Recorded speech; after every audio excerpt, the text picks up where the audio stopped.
Ce jeudi 22 juin, James Cameron est sorti du silence sur CNN pour s'exprimer sur la tragédie autour du sous-marin disparu, alors que la mort des 5 passagers à bord a été confirmée.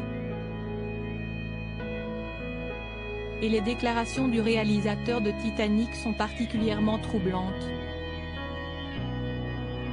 Depuis plusieurs jours, le monde entier vit au rythme des informations qui tombent au compte-gouttes sur le sous-marin Titan, disparu dans les eaux profondes lors d'une visite touristique de l'épave du Titanic, le paquebot qui a coulé en 1912 après avoir percuté un iceberg, ôtant la vie à plus de 1500 passagers. Plus d'un siècle plus tard, le Titanic a indirectement fait de nouvelles victimes, d'une manière particulièrement tragique.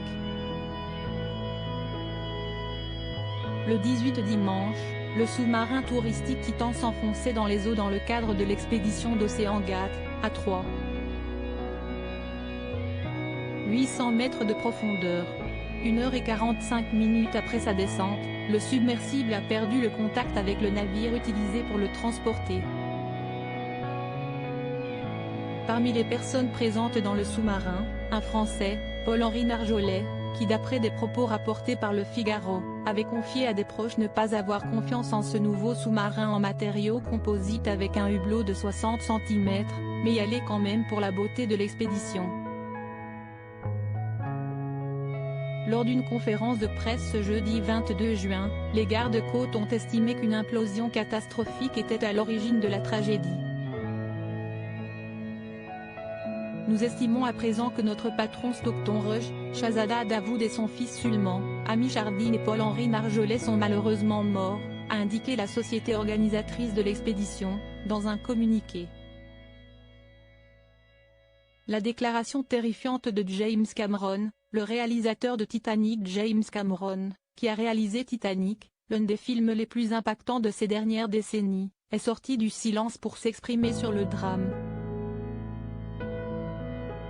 Interrogé ce jeudi par Anderson Cooper sur CNN, le réalisateur américain a fait une déclaration troublante, avouant qu'il avait prédit le sort du sous-marin disparu.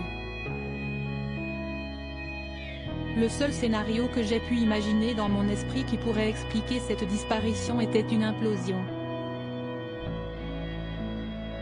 Un événement d'ondée de choc si puissant qu'il a en fait détruit un système secondaire qui a son propre récipient sous pression et sa propre alimentation par batterie, qui est le transpondeur que le navire utilise pour suivre où se trouve le sous-marin. Alors je pensais à l'implosion, a-t-il expliqué. Le réalisateur, qui a déclaré avoir fait énormément de recherches lorsque l'information du sous-marin disparu a été publiée dans la presse, a expliqué avoir obtenu la confirmation qu'il y avait une sorte de bruit fort compatible avec un événement d'implosion. Suite à cela, James Cameron a fait savoir à tout son entourage que nous avions perdu nos camarades, et a encouragé tout le monde à lever un verre pour leur rendre hommage, dès lundi.